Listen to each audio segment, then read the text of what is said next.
नंदुरबार येथे प्राणघातक हल्ल्यात गंभीर जखमी झालेल्या युवकाचा उपचारादरम्यान सुरत येथील रुग्णालयात मृत्यू झाला आहे.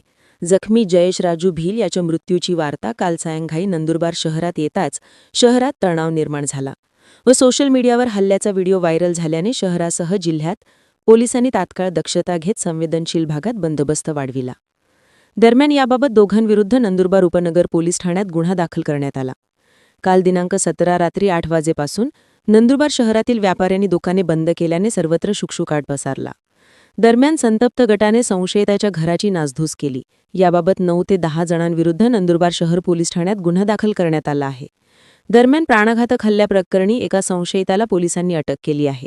याबाबत सविस्तर वृत्त असे की नंदुरबार शहरातील सिंधी कॉलनी परिसरातील विजय कलेक्शन दुकानावर जयेश राजू भील व त्याचा मित्र कपडे घेण्यासाठी गेला असता तिथे थट्टा मस्करीतून सूर्यकांत सुधाकर मराठे याच्याशी त्याचा वाद झाला. त्यावर सूर्यकांत मराठे व पोलीस कर्मचारी चेतन चौधरी यांनी दमदाटी केली. वादावादीचे पर्यावसन मारहाणीत झाले.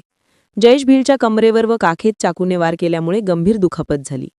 या घटनेमुळे सिंधी कॉलनी परिसरात पळापळ झाली. दोघे आरोपी तिथून पसार झाले. या प्रकरणी अजय दारासिंग पावरा याच्या फिर्यादीनुसार सूर्यकांत सुधाकर मराठे व पोलीस चेतन चौधरी यांच्याविरुद्ध उपनगर पोलिसात गुन्हा दाखल करण्यात आला आहे.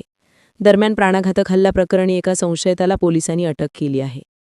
हल्ल्यात जखमी झालेल्या जयेश भील याचे उपचारादरम्यान कालवळ सुरत येथील रुग्णालयात निधन झाले. ही वार्ता जिल्हाभर वाड्यासारखी पसरली. अफवांवर विश्वास ठेवू नये व कायदा सुव्यवस्थेचा प्रश्न निर्माण होऊ नये असे आवाहन प्रशासनाने नागरिकांना